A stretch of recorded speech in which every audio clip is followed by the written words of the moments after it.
সেই মীমাংসাকে উপেক্ষা করে প্রতিটি জাতীয় সংসদ নির্বাচনের আগে এদেশের মানুষ এক দল আরেক দলের মুখোমুখি দাঁড়িয়ে সংঘাতে লিপ্ত হতে বাধ্য হয়েছিল। 2007-8 সালের সেনা শাসনের পরে শেখ হাসিনা ভারতের সাথে এবং তৎকালীন মঈনুদ্দিন আহমেদের সাথে চুক্তি করে একটি পাতানো নির্বাচনের মধ্য দিয়ে বাংলাদেশের প্যাসিবাদী শাসন ব্যবস্থার ভিত্তিপ্রস্তর নির্মাণ করে। তারপর থেকে 16টি বছর এই দেশের তরুণরা, এই দেশের বৃদ্ধরা, এই দেশের যুবকরা শেখ হাসিনার নির্যাতনের কষাঘাতে নির্যাতিত হয়েছে। আমরা দেখেছি শেখ হাসিনার হিংসাত্মক মনোভাবের কারণে বেগম জিয়াকে কিভাবে দিনের পর দিন কারাগারে থাকতে হয়েছে।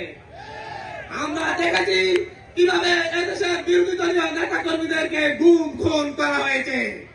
আমরা দেখেছি শুধুমাত্র বিরোধী মহৎ পোষণের কারণে এদেশের মানুষের উপর কি এমন নির্যাতন চলে আসছে। তার পরবর্তীতে তারই ধারাবাহিকতায় বাংলাদেশের মানুষ এই মঞ্চে উপবিষ্ট তরুণদের নেতৃত্বকে মেনে নিয়ে শেখ হাসিনার বিরুদ্ধে রাজপথে নেমে একটি সফল গণঅভ্যুত্থান পরিচালনা করে। তার মধ্য দিয়ে শেখ হাসিনা সহ তার দুঃশাসনের সঙ্গীরা এদেশ থেকে পালিয়ে তাদের দাদাবাড়িতে আশ্রয় নিতে বাধ্য হয়। আমরা আজকে এই দেশবাসীর সামনে উপস্থিত হয়ে বলছি, আমরা আমাদের নতুন দলের পক্ষ থেকে কথা দিচ্ছি, আগামীর বাংলাদেশ গণতন্ত্রের বাংলাদেশ হবে। আগামীর বাংলাদেশে তরুণরা নেতৃত্ব দিয়ে চাঁদাবাজ দখলদার মুক্ত বাংলাদেশ কায়েম করবে।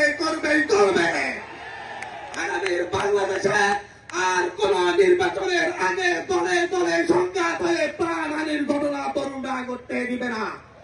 আগামীর বাংলাদেশে সকল দল মত নির্বিশেষে একসাথে বসবাস করবে।